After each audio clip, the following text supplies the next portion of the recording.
Беш бармақтың нанына дейін өзі жаяды. Енесі Айдана Меденованы жер-көкке сыйғызбай мақтады. Отандық танымал әнші Айдана Меденованың енесі келінінің үй шаруасына жақсы екенін, ас әзірлеуде бес аспап екенін айтып мақтады.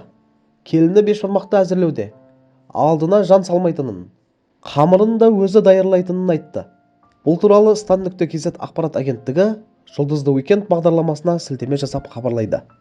Енесінің айтуынша Айдана Меденова келін боп түскелі тұрмыс тіршілікке бірден араласып кетті.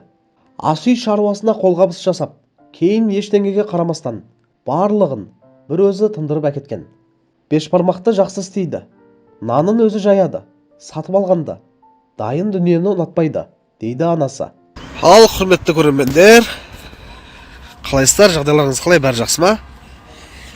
Айдана Меденованың енесінің айтқандары жүрекке жылы тиген шығар. Өте керемет айтқан екен. Танымал болса да, Айдана келіндік міндетін атқарып, үй шаруасына белсене араласқаны нағыз қазақ қызына тән қасиет, иә? Бешбармақтың қамырын өзі жаяды екен, дайын дүниеге жүгінбей, келіндік міндетін осы уақытта сирек кездесетін еңбекқорлықтың белгісімен көрсеткендей. Енесінің бірден сіңісіп кетті, еш қиындық болмады деуі Айдананың көрген тәрбиесі мен инабатты мінезінің жемісі.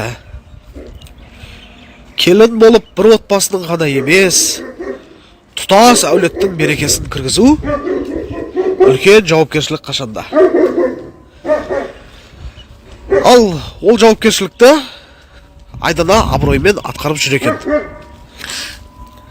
Тағы бір жақсы жағы, енесі мақтанса да, сұрамаса айта бермеймін дегені. Бұл шын көңілмен риза болған ананың сөзі сияқты көрінді маған.